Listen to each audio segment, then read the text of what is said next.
Yo, halo, selamat datang kembali di WK Channel. Kali ini aku akan membahas alur cerita. Sebelum aku mulai, alangkah baiknya bantu aku untuk perkembangan channel ini dengan cara subscribe.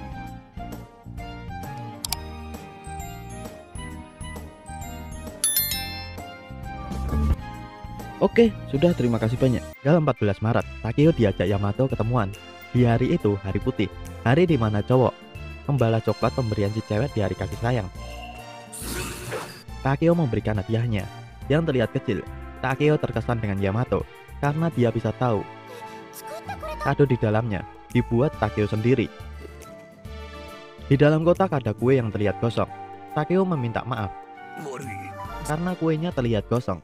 Padahal Takeo sudah ikut sesuai waktu yang ditentukan, tapi kuenya tidak matang. Jadi Takeo membakarnya. Dia kira bisa matang, tapi kadang harapan tidak sesuai kenyataan.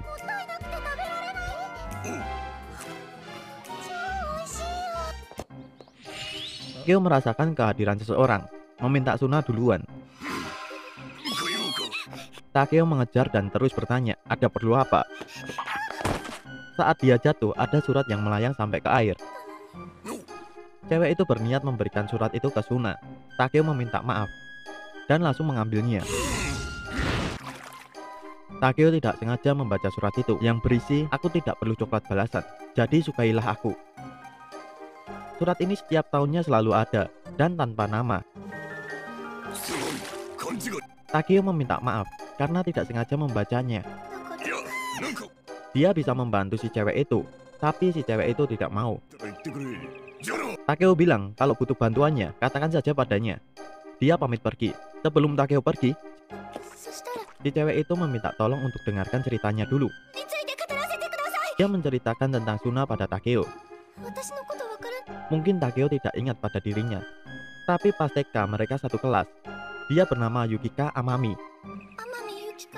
Takeo saat ini sedang mengingat nama itu.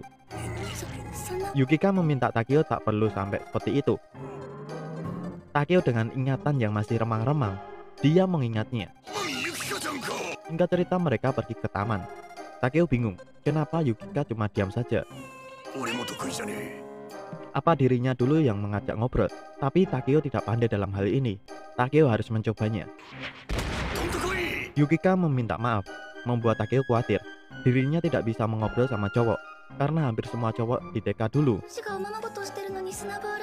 Mereka juga membawa serangga dan lainnya ke dalam kelas. Mereka penuh lumpur, meski pasti pagi. Kaos kaki mereka juga selalu kotor. Semua yang dibicarakan Yukika. Berbeda dengan Suna. Suna tidak seperti itu, dia punya pesona sendiri. Suna sering terlihat membaca buku. Yukika juga suka membaca buku seperti Suna. Dan ternyata buku yang mereka baca sama. Suna saat makan siang tidak pernah belepotan. Bahkan Yukika tahu Suna hebat dalam bermain lempar bola. Suna mempunyai kaki yang gesit untuk menghindari di permainan lempar bola. Suna selalu menjadi yang terakhir bertahan. Suna sangat hebat. Tapi pernah sekali, Suna keluar dalam permainan lempar bola. Saat itu Yukika berada di belakang Suna, jadi dirinya tidak melihat ada anak yang melempar bola padanya. Andai Suna tidak terkena bola itu, bola pasti kena Yukika. Yukika meminta maaf ke Suna karena dirinya. Suna jadi kena bola. Saat itu Suna menjawab, aku cuma berpikir bakal bahaya kalau sampai kacamata Yukika kena. Dan langsung saat itu, Yukika naksir pada Suna. Saat ini Takeo baru paham apa yang Yukika bicarakan. Dan itu percakapan terakhir dirinya dan Suna. Sampai detik ini Yukika belum pernah lagi bicara ke Suna. Padahal pas kejadian itu waktu TK. Sekarang Yukika sudah SMA. Jadi sudah 10 tahun lalu. Takeo bertanya, 10 tahun? 10 tahun ini kau ngapain saja? Dirinya menjawab, mengawasinya. Misalnya saat pekan olahraga atau saat tidak melakukan kegiatan. Yukika melihat semua kehidupan Suna. Dia juga mengumpulkan semua informasi yang dibutuhkan untuk meramal Suna. Saat Takeo bertanya, tidak ngobrol dengannya saja. Yukika tidak bisa bicara dengan cowok normal, apalagi bicara dengan cowok yang dia sukainya. Yukika tidak berani berbicara apalagi mengatakan cintanya ke Suna. Sejak TK, SD, SMP, bahkan SMA sekalipun, Setiap kali Suna menolak cewek yang menembak dia, Yukika merasa lega. Dirinya mempunyai pedoman. Kalau tidak bisa menjadi milikku, maka lebih baik dia jomblo seumur hidup. Meski begitu, setiap hari kasih sayang tiba, Yukika selalu berencana untuk menembaknya, tapi dirinya tidak berani menulis namanya di dalam surat. Takeo paham dan melihat Yukika sangat hebat, bisa pertahankan perasaannya selama 10 tahun. Yukika juga tahu Yamato dia cewek yang baik. Melihat Takeo dan Yamato begitu bahagia, Yukika juga ingin punya cinta yang terbalas itu enak. Di hari kasih sayang ini pun Yukika tidak bisa menulis namanya. Jadi dia memang merasa seharusnya berikan suratnya langsung saja dan tidak berani memberikannya. Dari sudut pandang Yukika, Suna itu orangnya selalu kalem dan keren. Dia tidak pernah melakukan hal aneh. Takeo memberitahu ke Yukika kalau Suna tidak seperti dia pikirkan. Suna kadang juga suka yang aneh-aneh. Takeo menceritakan ketika Suna mengajarkan Maki untuk memanggilnya brother, karena menurut Suna hal itu sangat menarik baginya. Yukika tahu juga ketika Suna bersama Takeo selalu tertawa. Hal itu tidak adil baginya. Yukika juga ingin bertetangga dengan Suna. Takeo menjelaskan mungkin sekarang tidak bisa lagi. Yukika melanjutkan bicaranya, bisa saling ambil foto saat di kamar mandi. Sudah sejak lama Yukika cemburu. Takeo meminta maaf, tetapi dia juga membutuhkan Suna. Memang Suna keren, cowok ideal, tapi dia hanya manusia biasa. Bukan itu yang bikin dia suka ke Suna. Apapun yang dilakukan Suna, di mata Yukika, Suna selalu menjadi cowok idealnya. Takeo terkejut mendengar suara Suna. Saat Takeo melihat Yukika, sudah macam angin hilang, tinggal debu. Tapi Takeo sadar keberadaan Yukika. Suna menawarkan Takeo pulang bareng. Singkat cerita, Takeo pulang ke rumahnya dan langsung kena omelan mamahnya, karena setiap hari Takeo selalu mengotori seragamnya. Takeo ketika membersihkan diri, dia mengingat ucapan Yukika tadi. Takeo langsung pergi ke kamar Suna. Takeo mengecek foto album. Ternyata ada banyak foto Suna dan Yukika bersama saat TK dulu. Takeo bertanya ke Suna, "Hei Suna, mungkin setiap orang punya hati yang mengebu di dalam diri mereka. Meski begitu tetap bersikap biasa dan menjalani kehidupan biasa, seolah itu bukan apa-apa." Suna menjawab ya, mungkin semua tidak begitu. Keesok harinya, Takeo dihampiri Yukika. Takeo baru sadar Yukika satu sekolah dengannya. Dirinya memberitahu ke Takeo akan mencoba bicara dengan Suna, jadi dirinya meminta bantuan Takeo.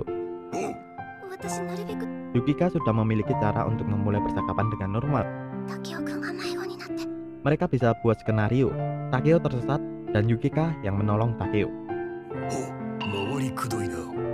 Yukika memang tidak berani untuk menembak Suna, tapi dirinya ingin Suna setidaknya mengenal dirinya. Yukika menyimpulkan sampai kapanpun dunianya dan Suna tidak akan saling bersentuhan. Takeo akan membantu Yukika. Takeo memberitahu ke Yukika, setiap 3 kali seminggu Suna pergi belanja ke toko. Skenario dimulai. Takeo memberitahu ke Suna kalau dirinya tersesat di stasiun kereta. Ada cewek yang baik menolongnya. Suna kenal cewek itu Yukika. Yukika langsung bilang,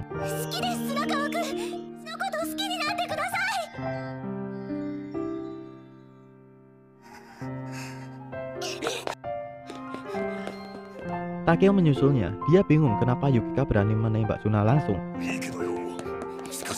Takeo tidak permasalahkan menembaknya, tapi kenapa dia malah lari? Yukika berteriak. Takeo sigap, tapi ternyata Yukika cuma teriak, membuat Takeo kepikiran kalau Yukika jatuh tadi. Yukika juga berharap mending jatuh saja.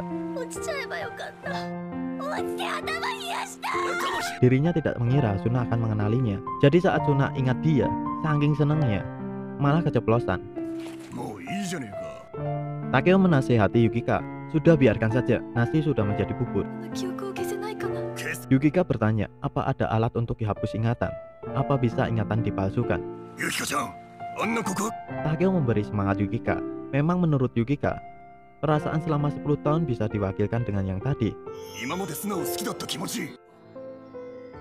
Kalau tidak menembaknya dengan benar, bakal sia-sia kan? Tanya Takeo.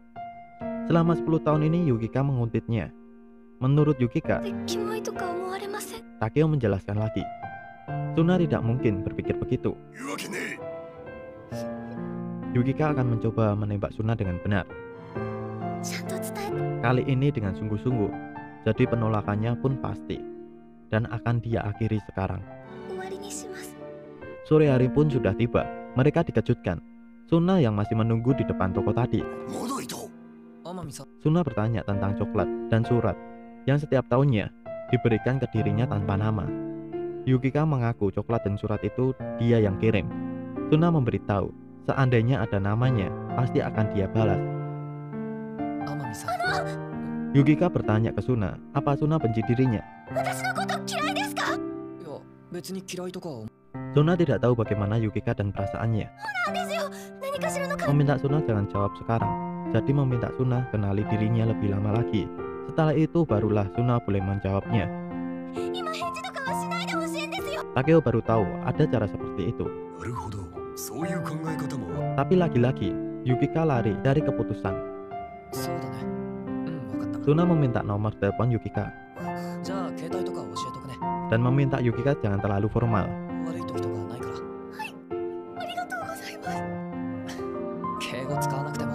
Dia pamit pergi.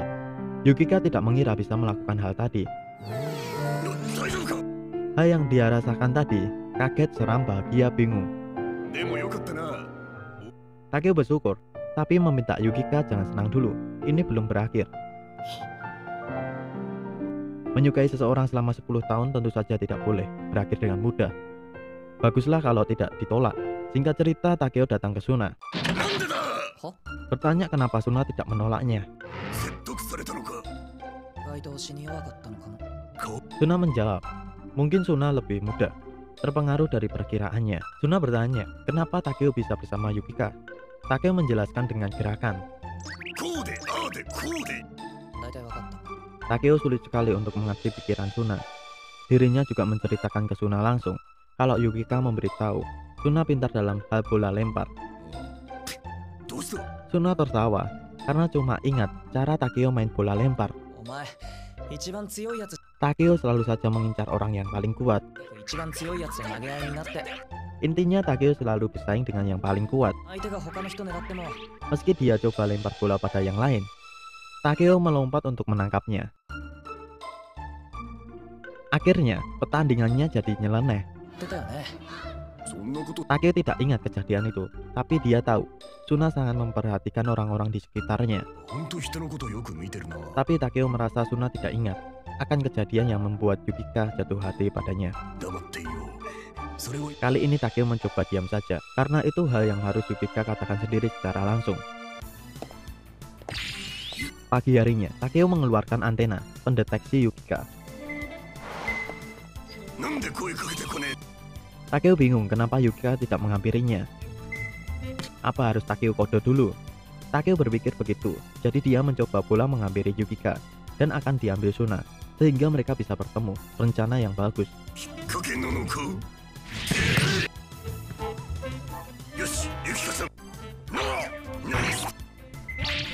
Sore hari pun tiba.